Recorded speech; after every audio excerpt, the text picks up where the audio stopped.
hano hirya Nyagatare umuntu aretse kujya mu butayu gusenga ku musozi, asanga umukozi w'Imana ngo arahamaze ibyumweru 2. Amusanga undi mugore, nariko mbwirwa n'umushumba w'uwo mugore ni wambwiye bari kumbwira amakuru y'uwo mukristo. Asanga ngo uwo muntu hamaze ibyumweru 2 arimo gusenga. Wa mugore ngo hagere wa mugabo ngo asenge, ati mva nkubwira iki Imana imbwiye. Imana irambwiye ngo uriya mugabo ufite si uwawe. Babyaranye abana 3. Ati reka nsenga Imana imbwire neza uko bimeze. Arasenga ati Imana irambwiye ngo ni wowe uri umugore wanje.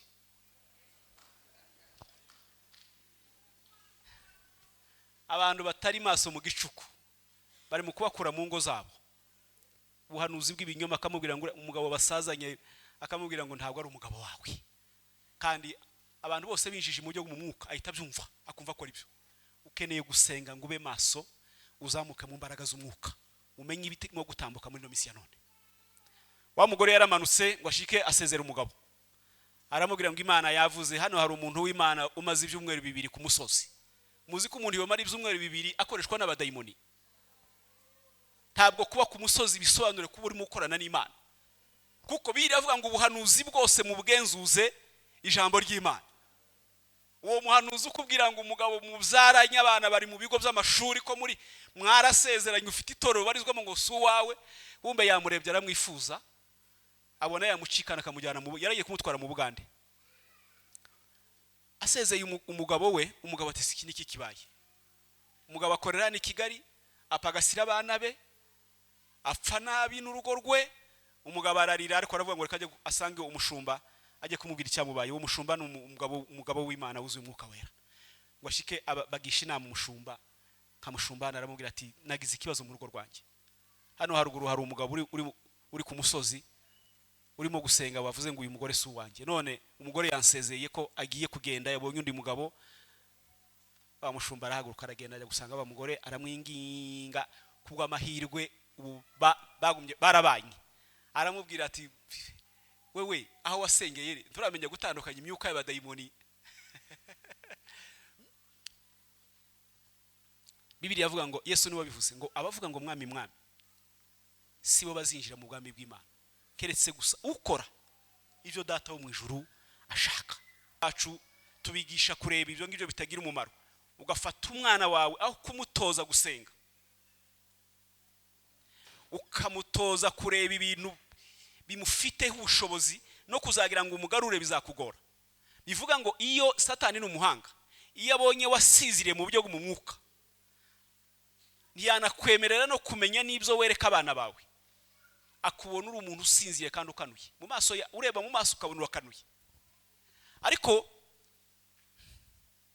abantu b'Imana, inkoramutima z'Imana, hari umuririmbyi waririmbye mu ndirimbo zo gushimisha, aravuga ngo nabonye umukunzi mwiza ngo byose arabishoboye.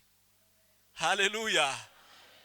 Ashoboye no kumbera amaso, ashoboye no gutuma n'umuryango wanjye umenya ibyingira kamaro, ashoboye no gutuma aya maso yanjye aya nasonye mu butumwa bwa Ruka buravuga ngo aya maso Imana yaduhaye ngo turinde kudasitara. Ariko amaso akorana n'ubushake bw'Imana aba mu mutima. Umutima ukangutse twabivuze ku manywa kandi ngo uzinuswe ibyaha. Umutima ukangutse, umutima uri hejuru. Haniyo magambo twashatse kwibukanya. Nabonye umushumba yambaye umwanya, ndasa n'ufite umwanya utari mutoya cyane, ariko utekereza ijambo ryo kuba maso. Ukaba maso mu gicuku, ukigisha ubwenge bwawe kuba maso, ukigisha amatwi yawe kumva ibigufitiye akamaro. Iyo umuntu ari maso n'amatwi yawe uyamenyereza kumva ibintu bizatuma winjira mu bwami bw'Imana.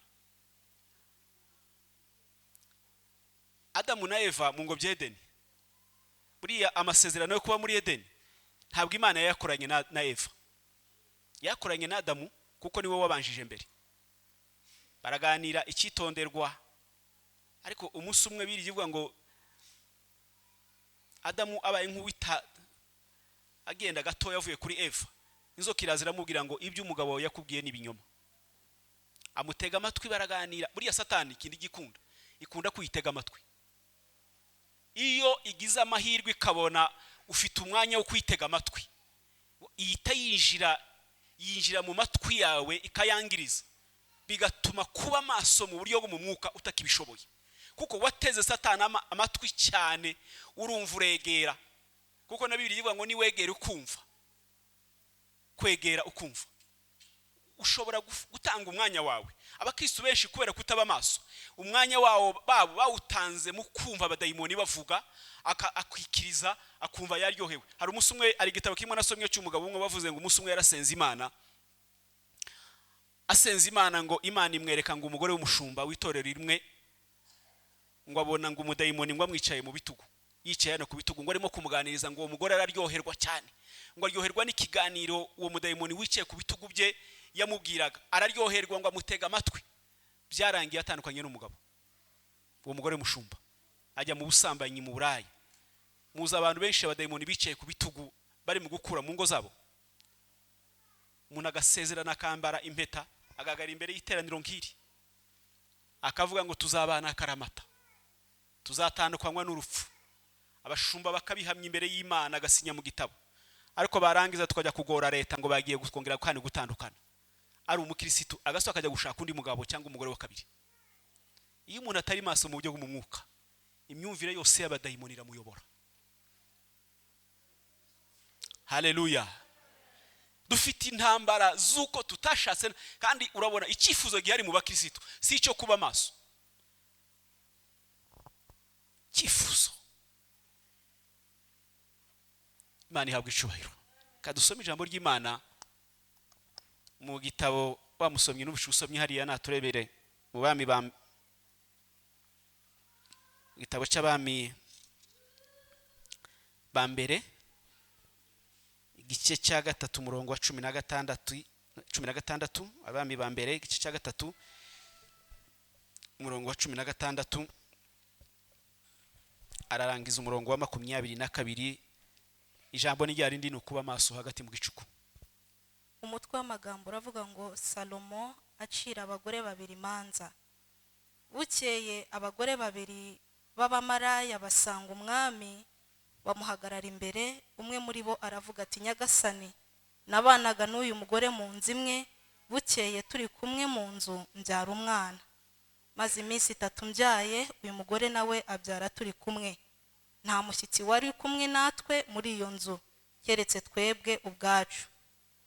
Ariko nijoro umwana w'uyu mugore arapfa, azize yuko yamuryamiye. Icyo gicuku arabyuka, ankura umwana mu gituza, ubwo umuja wawe nari nsinziriye, amuryamisha mu gituza cye. Wa wundi wapfuye amuryamisha mu gituza cyanjye. Mbyutse mu museke konsa umwana, nsanga yapfuye. Ariko mu gitondo mwitegereje mbona ko atari umwana wanjye nibyariri. Undi mugore aravuga ati, oya, umuzima n'uwanjye, wapfuye n'uwawe. Wa mbere ati, oya, amen. Amen.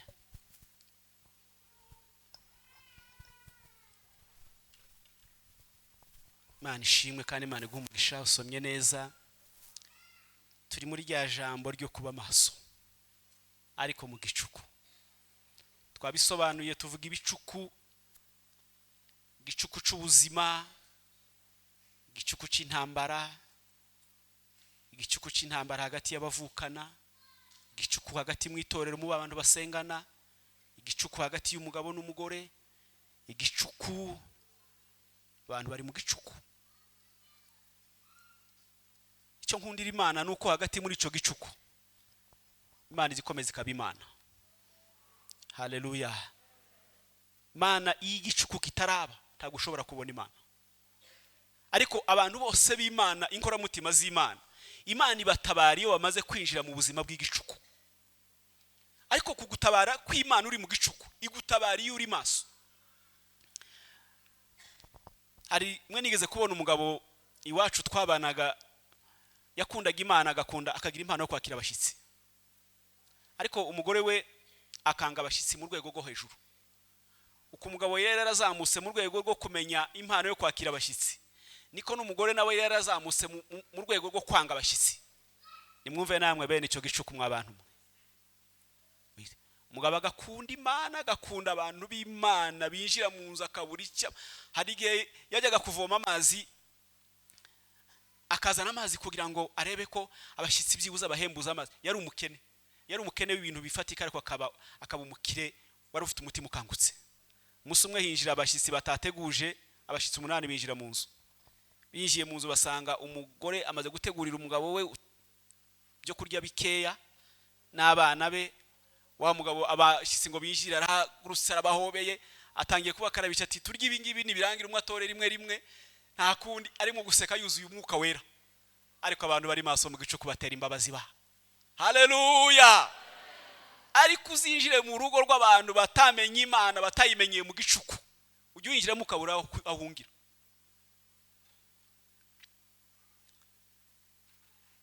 Babashyitsi batamiye mwe yatoraga rimwe byo kurya birarangiye. Hari mu kagoroba biba ngombwa yuko babasasira baryame, nta naho bari bafite babasasira. Byari ngombwa ko baryama muri saro. Abwiye umugore yumva nyine bagati bankutunganyiriza aba bantu turebe ahantu, turebe ko baryama, twiyaranje turebe ko baryama. Umugore araza mutunga urutoki ngo nutabaryamisha ngo ugende ureke. Umugabo wari waramenye Imana ayimenyera no mu gicuku aravuga ngo mve nkubwire madango nakumenye Satani ngura ngo ndakubita umugore wanje se. Ntiyabona umugore ahubwo abona Satani iri mu mugore. Kuba maso mu gicuku.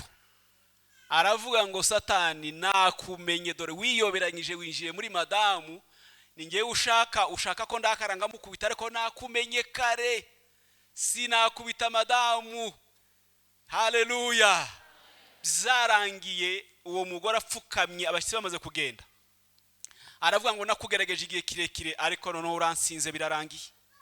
Narinzi ngo urankubita urushi hanyuma nawe baguhagarike mu rusengero, none uransinze uhereye none ndakijijwe. Arapfukama umugabo aramusengera, nabavuga ubutumwa bombi bahagaze neza. Iyo uri maso mu gicuku umenya ibintu by'ububa mu ijoro. Kuba maso mu gicuku umenya ibintu bikamba nijoro kandi bigamije konona ubugingo bwawe. Satani ntitinya abantu basenga, ahubwo itinya abantu baba maso mu gicuku. Satani itinya abakristo umwijima ujuza ariko bakaba bari maso, umwijima mu buryo bw'umwuka. Akijima kaza ukamenya icyo kagamije. Bibiliya itubwiye aba bagore babiri babaye mu gihe cy'Abisiraheli igihe Salomo yari amaze gufata ubuyobozi bwa se. Ise Dawidi amaze gusaza yafatishe ubuyobozi bwe abusigira umwana we Salomo wari waravutse mu buryo butemewe n'amategeko. Ariko hari ijambo umurage Dawidi yaraze Salomo. Ubwo nyina ngo yari amaze kumujyana agasanga aho Salomo yari aryamye atakibasha, ashaje ageze mu zabukuru, aramubwira ngo ese uyu mwana wanjye ni kumuvuzeho. Mwumva ababyeyi beza bajya babwira Imana ngo ese Mana uyu mwana wanjye kuramuvuga hiki. Haleluya! Abagore bari maso bajya babwira Imana ngo ni kurimo kuvuga kuri uyu mwana wanjye. Dawidi ngo aramubwira ngo ubwami bwanjye ngiye kubuguha, ariko ngiye kukubwira ikintu icyitonderwa. Ubwami bwanjye ndabuguhaye ngo ari kuzamenya Imana yanjye, iyo nakoreraga ariyo nawe uzakorera. Mbega umurage w'abantu beza bari maso. Haleluya!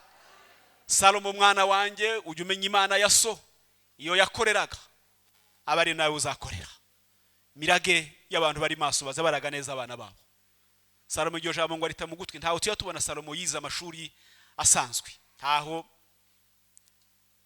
simbizi, ariko ntaho bize bigaragaza ko Salomo yigeze yiga amashuri asanzwe. Ariko Salomo ngo amaze kwima ingoma ngo aragenda amenya umurage wa se ngo ajya gusengera ahantu hose Dawidi yasengeraga, kugeza ubwo ngo yageze no ku kanunga kari hirya kure ahantu hateye ubwoba mu nyamaswa, ajya gushaka Imana ya se ngo izamuha ubwenge bwo kuyobora Isiraheli. Byari bimukomereye kuko nta bwenge busanzwe yari yarize mu mashuri. Ajya gusenga Imana ya se kugira ngo arebe ko azabasha kuyobora Isiraheli, yarimo abanyabwenge bakomeye. Ariko ngo apfukamye Gibeyoni asenga Imana, Imana imiza kumuha ubwenge kuko ngo yatambye ibitambo birenga 1000. Imana iramubwira ngo saba icyo ushaka, asaba ngo ubwenge. Haleluya! Babyeyi basabye Imana ubwenge, ingo zabo baziyobora neza. Babyeyi bari mu gicuku basenze Imana ikabakura mu kabwibwi k'igicuku, adamenya nuko arera umwana akamureresha ijambo ry'Imana. Abandi yajya kurera umwana, yajya kumugurira akajya mugurira za mini igera ahangaha ngo nibigezweho. Menyereza imwana inzira kwire kunyuramo, azarinda asaza atarayivamo. Haleluya. Iravuga ngo Salomo arasenga Imana imaze kumuhabura bwenge arataha. Nigo rubanza rwa mbere yaciye n'urwaba bagore babiri. Biye yavuze ngo aba bagore bari ba maraya. Maraya murazumva zari indaye. Abagore babiri baba maraya babaga mu nzimwe bapagasa amafaranga y'uburayi. Kandi bombi baravyemeraga, baravuze ngo twabanaga muri iyi nzu nta wundi muntu, turi abagore babiri bakora uburayi. Bukeye ngo umwe atwarinda arabyara, hashize iminsi ngahe undi nabo ngo arabyara. Nashatse kubabwira hejuru yo kuba maso mu gicuku. Imbaraga ziya zituma umuntu aba maso kandi igicuku gihari. Haleluya. Kuba maso mu gicuku.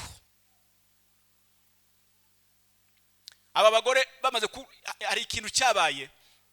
Umwe muri bo ngo araryama asinzira ngo ibitotsi byo aryamira umwana barapfa. Niko biriya yavuze. Aramuryamira arapfa. Yo. We nkubigarura mu buryo bwo mu mwuka, utekereza imbaraga zapfuye muri wewe. Utekereza ibintu muri wewe mu buryo bwo mu mwuka byapfuye waryamiye byapfuye. Iyo mbitekereje njya ngira ubwoba. Niki gituma abantu batajya bumva ijambo ry'Imana ngo baryumvire mu mwuka? Niki gituma abakristo banone batagira yerekwa ngo yiyerekwe ku giti cye? Niki kiri mu gutuma abakristo biyoberwa agashaka ngo amenye abandi? Hari umuhanga umwe wavuze aravuga ngo ubwiye umuntu ngo navuga amateka yiwe ngo ntiyarenza iminota 5, ariko ngo yumuhaye kuvuga undi yamuvuga amasaha 2. Dufite umwuka wo kwiyoberwa ariko tugashaka ngo tumenye abandi. Umuririmbyi yaravuze ngo kandi umenye ibyo nibwira ngo ni imigambi yanjye, ngo nibimba mo jewe binyanduza ngo bikagira gute, bikangira imbohe. Niki gituma tutiyerekwa ngo bitume twimenya maze tujye imbere y'Imana dukiranuka? Imbaraga z'igicuku. Abagore ngo aryamira umwana warapfa, ariko biri yavuga ngo muri ico gicuku iwe ngo niwe wicuye mbere. Uwo waryamiye umwana niwe wicuye mbere y'undi gufite umwana. Ko muranyumva bene data? Arabyuka kare ngo aje konsa umwana, asanga umwana yapfuye, aramurengeza muri rya joro. Amena. Mureke gusinzira. Aramurengeza ngo muri rya joro ajyana mu gituza cya wa wundi akuramwo wa mwana we muzima. Ariko mbega ibibazo bikomeye ba. Neza biriya uriya mukino wabaye wabare abagore. Uyu munsi wa none urahari. Ibi nibyo Satani irimo gukora mu bakristo. Kandi ibikora mu rwego ibonye gusa mu buryo bw'umwuka urasinziriye. Irakuguranira ukajya ugenda wikoreye ibintu bitari ibyawe. Haleluya. Nijoro mu gicuku twavuze ngo waba urusaku rwo gukangura umugeni. Hari urusaku rukangura umugeni ngo yitegura sanganira umukwe. Ariko rwumva abazamu bonyine gusa nibo abari maso mu buryo bwo mu mwuka. Nibo bumva agasaku gahari ko gukangura umukwe wa Kristo Yesu. Ajyana ya ntumbi aragenda yimwegekaho ayimuryamisha mu gituza, warangiza kuramwo wa mwana we muzima aramuzana aramuryama. Wa mugore wibwa umwana, Bibiliya yavuze ngo nawe yabyutse mu gicuku ngo konsa umwana, ngo asanga umwana yapfuye. Ariko uyu mugore ni umuhanga, ntiyigeze asakuza muri iryo joro. Ntaho Bibiliya ivuga ko yashakuje. Ntiyacecetse, yaracecetse agumana ya ntumbi. Aravuga ngo iyi ntumbi ikintu kiri butume menye ikintu kindyamye iruhande cyapfuye nuko umuseke utambika. Haleluya. Yategereje ko buca kugira ngo arebe menye neza nimba iyi ntumbi ari y'umwana we. Araceceka, araruca, ararumira nkuko abanyarwanda bavuga, ngo ategereza yuko umuseke utambika. Umwijima Imana irawuhamagara, itanga umuco, umuseke ngo utambike. Akazuba karashe ngo yitegereze umwana, asanga umwana ataruwe. Icyamba ngo nawe igicuku kive mu maso yawe, umenye ibintu Satani yakwegetseho bitari byawe. Haleluya. Icyamba ngo iri torero ryacu dufite none, umuseke wongera utambike, tubone ibyo dufite twegetseho na Satani bitari byacu. Abona umwana ngo ataruwe, abwira mugenzi bati ndabona uyu mwana atari uwanje, wampaye umwana wawe wapfuye, wamuryamiye arapfa, none yusa umwana wanjye. nukubera iki yavuze ngo yise umwana wanjye nuko igicuku cyari kimuvuyeho, ubujiji bwari buvuyeho, urujijo ruvuyeho. Umunsi urujijo rwa Satani rwakuvuyeho, uzamenya ibyo waguraniwe bitari byawe, uzamenya imyambarire mu kwambara itari y'abakristo, uzamenya umugabo ufite ko atari uwawe, uzamenya ko umugore ufite atari uwawe. Icyamba ngo umuseke utambike mu bintu byawe. Haleluya! Mani habwe icyubahiro. Habaye impaka, wawe ndatereka reka wowe wapfuye n'uwawe ngewe uyu mfite niwe wanjye. Haba impaka ndende, ariko abo bagore barabahanga. Izo mpaka ngo zibaye ndende baravuga ati ibingibi ntabwo twabivamo, reka tujane urubanza rwacu ku mwami. Haleluya! Barahagurukana bombi, wa wundi bibye umwana ndiyigeze asiga yantumbi, yarayihetse yarayigendanye. Mugenzi we nawe afata umwana wa mugenzi we aramuheka. Bombi baragenda ngo bashike babyutsa Salomo ati hano habaye urubanza. Niko rubanza rwa mbere yaciye amaze kuviga ibiyoni, yahawe ubwenge, yahawe imbaraga. Imana yamuhaye ubushobozi bwo kumenya ibigenda mu majoro n'ibikambakamba no kumenya gusobanura ibidasobanutse. Haleluya! Imbaraga z'Imana niyo ziduhesha kumenya gutandukanya imyuka. Ubuhanuzi bw'ibinyoma, abantu bari maso mu bicuku ntibazabimenya.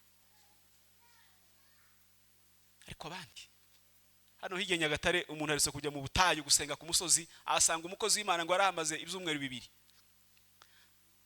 Amusanga undi mugore, nariko mbwirwa n'umushumba w'uwo mugore ni wambwiye, bari kumbwira amakuru y'uwo mukristo. Asanga ngo uwo muntu hamaze ibyumweru 2 arimo gusenga. Wa mugore ngo hagere wa mugabo ngo asenge ati mva nkubwira iki Imana imbwiye. Imana irambwiye ngo uriya mugabo ufite su wawe, babyaranye abana 3. Ati reka nsenga Imana imbwire neza uko bimeze. Arasenga ati Imana irambwiye ngo ni wowe uri umugore wanje.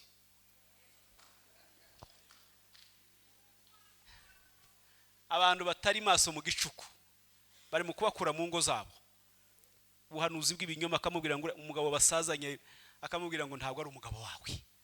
Kandi abantu bose binjije mu buryo mu mwuka ahita byumva, akumva ko ari byo. Ukeneye gusenga ngo ube maso, uzamuke mu mbaraga z'umwuka, umenye ibiti no gutambuka muri no misi ya none. Wa mugore yaramanutse ngo ashike asezera umugabo. Aramubwira ngo Imana yavuze hano hari umuntu w'Imana umaze ibyumweru 2 ku musozi. Muzi ko umuntu yomara ibyumweru 2 akoreshwa n'abadayimoni. Ntabwo kuba ku musozi bisobanure kuba urimo gukorana n'Imana, kuko biravuga ngo ubuhanuzi bwose mu bwenzuze ijambo ry'Imana. Uwo muhanuzi ukubwira ngo umugabo mubyaranye abana bari mu bigo by'amashuri ko muri mwarasezeranye ufite itoro barizwamo ngo su wawe, wumbe yamurebye aramwifuza, abona yamucikana akamujyana mu yaragiye kumutwara mu Bugande. Asezeye umugabo we, umugabo ati iki niki kibaye.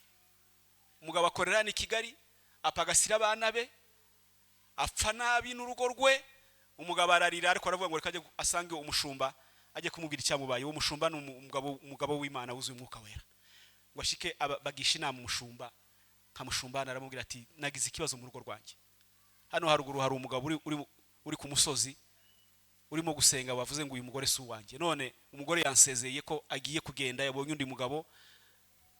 Wa mushumba arahaguruka aragenda ajya gusanga wa mugore, aramwinginga kubwa amahirwe bagumye barabanye.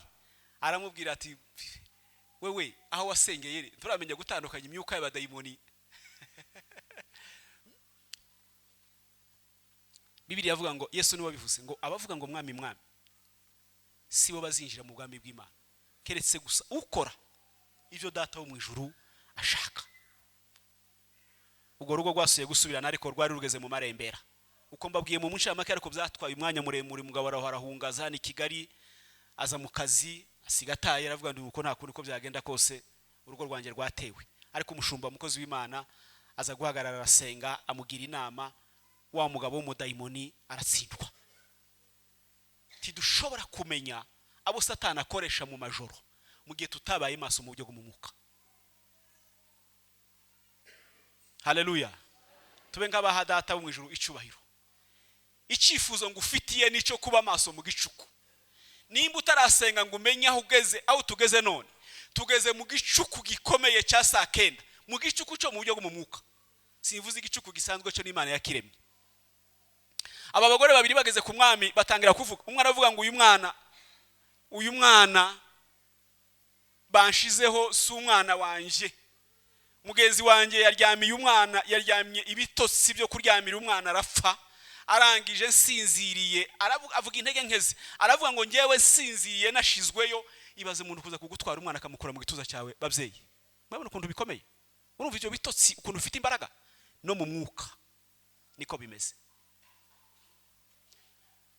Aramujyana, azana umwana we amushyiraho, ariko mu gitondo mwitegereje nongeye gukanguka ngo ndebe mbona umwana atari uwanje nibyari. Yavuze ngo mbona atari umwana wanje nibyari.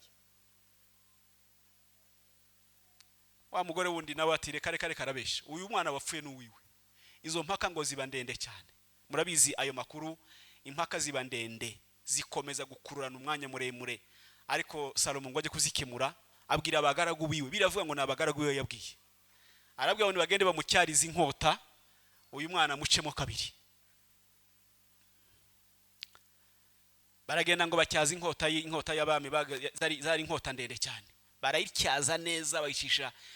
Salomo afata utuguru tw'umwana. Iyo urebye ku mafoto ubona yarabafashe utuguru, umutwe wabari ujya hasi kugira ngo acemo. Ariko wa mugore wa wundi waryamiye umwana, iwe morale iri hejuru, bose umucemo. Yari bavuga ati umucemo rwose. Mujya mubona induru zabaye mu rusengero, mujya mubona bavuga ngo bamucemo, muricemo.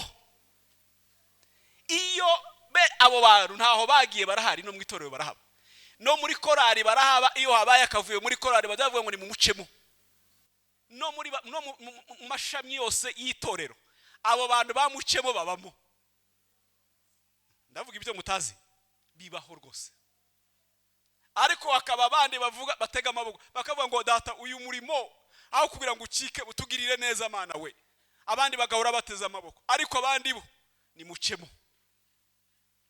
No mu mago ni murucemo. Umugore umwe nabonye arimo gutandukana n'umugabo, bora gose ngo dutandukana. Ndabwira dare kuzi ko ufite abadayimoni barenze abo nigeze mbona mu isi. Uruva gufite, ngira ngo n'ubuyobozi bwacu ntibwishaka ko abantu batandukana, barabirwanya cyane.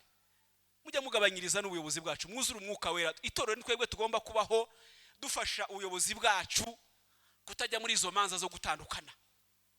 Ngira ngo niko mushumba, niko kwiza.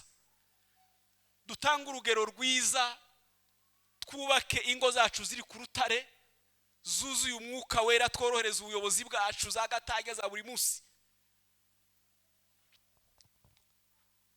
Umwami icyo gihe umwana yamufashe yamucurise, wa mugore waryamiye umwana we arimo aravuga ati icyo mwana ugiye gukora ndumva ari sawa. Aravuga ati icyo kintu urimo gukora ndumva kirimo kungera ku mutima. Icyo kintu cyo guca mu mwana, aho kugira ngo uyantware umwana, ndagira ngo umucemo rwose. Nishake ntwara amaguru, ntwara amaguru sava, ntwara agatwe nabwo nta kibazo.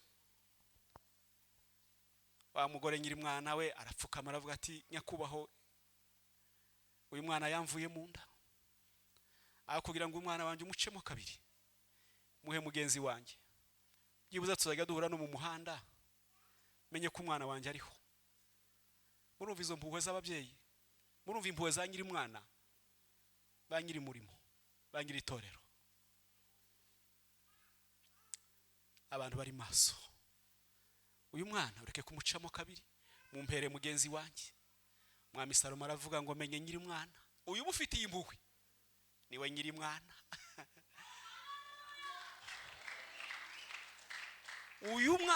Uyu mwana mbonye nyina, mbonye uwamugendeye ku gise, menye uwamugendanye amezi 9 mu nda. Aravuga ngo uyu mwana ni mumuheza, uyu mufitiye impuhwe. Itorero rifite abarifitiye impuhwe, umurimo w'Imana ufite batajya bashaka kucikamo kabiri. Muri korari hari abafite impuhwe z'Imana, mu buyobozi hariho abantu bajya barara bahagaze bavuga ngo umurimo wawe Mana. Nubwo abandi bafite inkota bashaka gucamo kabiri, ariko abuzuye umwuka wera, abari maso mu gicuku. Aho habaye ikintu gikomeye. Umwami amaze kuvuga ngo nibamuheze uriya mwana, mwumva ikintu cyabaye cyihererekanya bubasha. Ihererekanya bubasha ryabaye hagati y'intumbi n'umwana muzima. Habaye ikintu gikomeye. Umwami amaze guca urubanza, uyu nguyu yari gihetse ya ntumbi. Ko muranyumva? Yari agihetse ya ntumbi mugenzi we yamwegetseho, ayikura mu mugongo arayijishura, arayijyana ayiha wa mugore wayimwegetseho ati subirana ibintu byawe, subirana umupfu wawe. Haleluya. Undi nawe avana mu mugongo wa mwana muzima, aramuzana imbere y'umwami, amusingiriza nyiri umwana. Aho habihererekanya bubasha ry'umupfu n'umwana muzima. Iyo twabaye maso mu buryo bw'umwuka, hari ibyo tuzadusubiza Satani yatwegeseho dusinziriye. Haleluya. Iyo twakanguse mu buryo bwo mu mwuka, hari ibintu bijya bituva mu mugongo Satani yaduhekesheje turisinziriye nijoro. Iyo dukangutse mu gicuku, tuzatumenya ivugo turi mu kuvuga zitari izacu. Iyo dukangutse mu gicuku, tuzatumenya intumbi tugendana nazo buri munsi. Satani yishimira kutubona tutazi kumenya ibyo yadushizeho nijoro dusinziriye. Satani yishimira kubona abantu bari mu itorero ahorana abadayimoni bo gutukana, agatuka abana be bayoborwa n'ibitutsi, ariko ntamenye ko ari intumbi agendana buri munsi.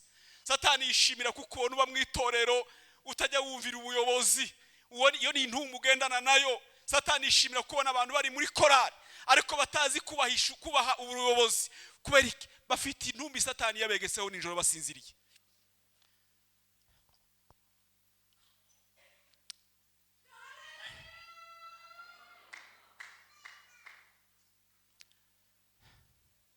Mani habwa icyubahiro.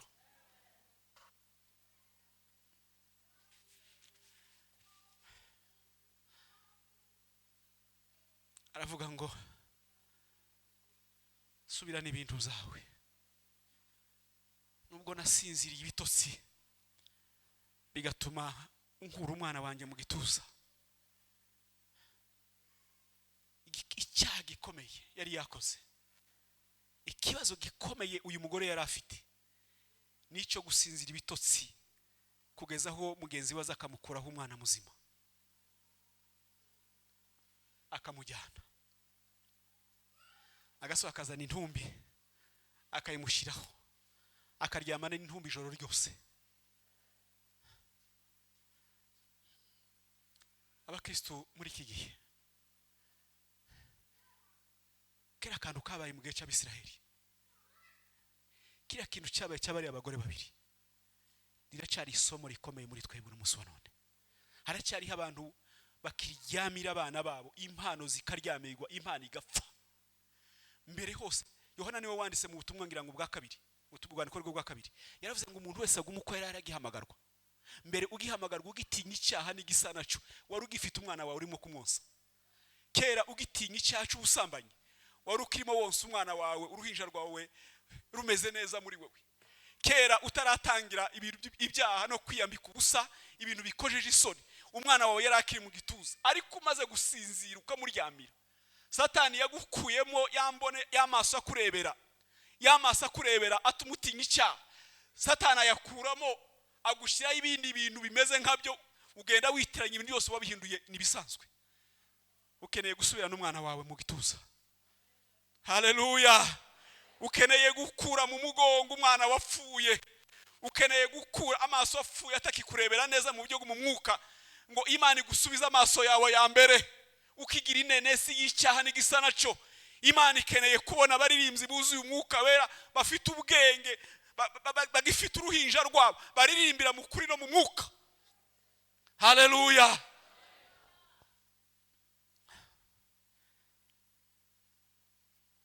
Yerekana ububasha. Utekereza uyu munsi wa none uburyo ugomba gusubira n'umwana wawe. Hariho ibintu ufite bitari ibyawe, hariho imvugo uri mu kuvuga zitari izawe, hari imyitwarire abashumba bakubonaho bakabona atari ko wari umeze mbere, hari ukuntu uri mu kwitwara n'umugabo wawe akabona ko utari umeze uko wari uri imbere, hari ibintu uri mu kwikora. Mu minsi yashize nabonye umushyitsi waje iwacu kuvuga gutanga ubuhamya, sinzi nimba naho ashobora kuba yarahageze avuga ukuntu Imana yamukije kanseri ariko ishingiye ku kintu yakoze. Umunsi umwe umugabo we barasenganaga ni hano Inyanza Butare, basengana n'umugabo we ngo buce umugabo babivamo, abivuyemo ahita yinjira mu ndaya. Icyo gihe umugore yarabyaye afite agahinja, ahita acudika n'indaya ebyiri, yarangiza akazazizana mu rugo, akazizana mu rugo. Yazigeza mu rugo umugore bakamukura ku gitanda cye akajya muri saro, akajyana na za ndaya ebyiri mu gitanda cye. Ariko uyu mugore yarantangaje, umugore wari maso mu gicuku. Haleluya. Umugore ngo umunsi umwe ngo arasenge ngo yumva ko umwuka w'Imana amubwira ngo uru rugamba azarurwana rusinde. Ariko abagore bari maso mu gicuku ni beza ye. Haleluya. Aravuga ngo uru rugamba rw'izindaye ebyiri zankuye ku buriri nzarurwana, kandi nzarurwana mu mwuka, nzarusinda. Ngo yigira inama umugabo yabazana. Ababyeyi ko muranyumva, ndabizi ko izo ntambara zihari muri no misi ya none. Abagabo benshi bagiye bahugwa abagore babo, bakabura abagore bari hano hanze kuruta umugore wiwe bashakanye. Ndabizi ko ibyo ngibyo umwuka w'abadayimoni urahari.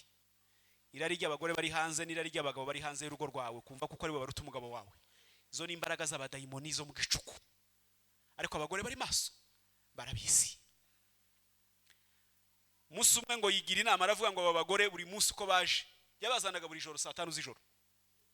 Umugore yaryamye bakamukuramo akajya muri saro n'umwana w'uruhinja w'umwaka, akajya muri saro. Ngo yigira inama uko baje akabashuririza amazi, akabajyana muri dushe za ndaya n'umugabo wiwe, akabaha amazi ashyushye bakoga, bakajya mu gitanda akabagaburira. Arabikora imyaka 7 irashira. Ibi mbabwira yaje ku rusengero iwacu gutanga ubuhamya, yari umukozi, yari umuvuga butumwa iwacu. Imyaka 7 ngo irangire, umunsi umwe sinzi ukuntu umunsi umwe yasenze ngo abwira Imana ngo ariko Mana we, ngo uyu mugabo ngo wazamuhaye umunsi umwe ngo aruke iyi myanda yose y'aba bagore, afatwe n'indwara yo kuruka, abaruki bamuvemo muri wese. Ngo bucye itarwara indwara yo kuruka aba mugabo we araruka. Hari Inyanza birayoberana, bamutwaye muri CNCH Ibutare, CHB, bamutwara Ibutare ku bitaro. Araruka birananirana, bamugaruye hano CHK, araruka biranga. Umunsi umwe ngo arimo gusenga ari ku bitaro, abwira Imana ati Imana wangirije umugabo. Imana ataguse, wowe wasenze ngo aruke. Aracyari maruka, ari kuza abagore yaramaranye imyaka 7, abagore babiri buzuye abadayimoni. Mureke abanza aruke nzakubwira. Haleluya. No ngo nibwo yaje kwibuka ati uzi ko ari njye wasenze ngo aruke. Yari yarabyibagiwe. Imana ati warambwiye ngo aruke, mureke. Aracyasigaye iminsi ngahe ari bitaramuvamo. Umugabo araruka ibiro byose bimuvamo.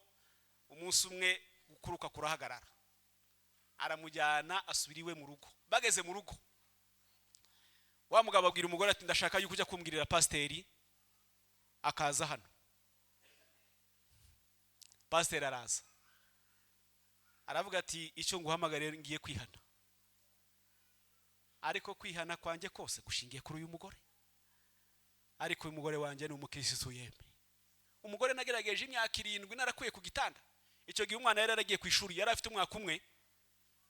Kugeza umwana agiye ku ishuri, abona ko umwana asigatanga ishuri afite imyaka 3, ajya ku ishuri ari umwana mukuru. Imyaka 7 iragera ari muri icyo kigerageza. Ariko abagore bamwe nuko ntazi, ariko aruto kwihangana n'imisi 2 ni myinshi. None ndashaka ko munsengera Imana nongeye kugaruka mu nzu y'Imana, za ndaya ziwe ngo zumve yuko wa mugabo wabo yaje ko yakijijwe. Baraza nabo barapfuka amati, Imana twabonye muri uyu mugore mw'abantu mwe, Imana yiwe natwe mudusengere dukizwe dukorera Imana y'uyu mugore. Ubu nyine nabavuga butumwa 3 nawe wa 4. Haleluya. Ababonye iminyago 3 icyarimwe. Abonye umunyago w'umugabo wiwe, abonye umunyago wazandaye 2 zari zaramukuye ku gitanda, akazishyuriza amazi imyaka 7 azigaburira. Uwo mugore yaje kurwara kanseri. Rwara kanseri ngo bucye umunsi umwe bamutwara ngo bamujyane muri Kenya, bajye kumushiririza, agiye no gushiririza, bajye kumushiririza muri Kenya. Aragenda ageze mu Bugande, hari igiterane cyari gihari cy'abanyamasengesho abwira umugabo ati banze reke tunyire mu kiriya giterane nikirangira uzanjyana muri Kenya. Baragenda bajya muri cyo giterane ngo bashike abakozi b'Imana bari mu giterane baramubona ko arwaye ngo bamushira hagati umubare barasirimba. Haleluya. Ariko ngira ngo muraba nk'abandirimbira indirimbo baririmbye yakoze ibitangaza. Ayindi Mana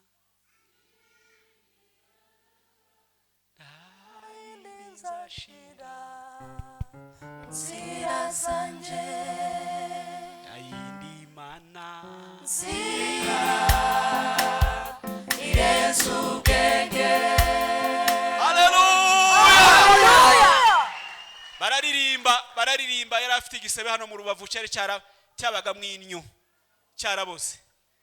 Bararirimba igisebe kiruma aho ngaho hano mu Bugande. Kiruma arakira yagarukiye mu Bugande muri cyo giterana arataha ubari mu rugo rwiwe. Haleluya, haleluya. Ndashima Imana ko namwakiriye ku rusengero aje gutanga ubwo buhamya. Twebwe ntiyatweretse ariko yereka abandi bagore bagenzi be. Inkovu hari inkovu gusa yonyine gusa. Amen. Abagore bazi kuba maso mu gicuku bajya bahindura amateka yiwabo. Impamvu ubona izi ngo za none ziri mu gusenyuka nuko umugabo ari mu kwitambika gatoya umugore utarabaye maso ati ugendere hasi ngendere hejuru. Ariko abagore bari maso bajya bamenya uburyo bwo gukavaringa ibibazo byabo.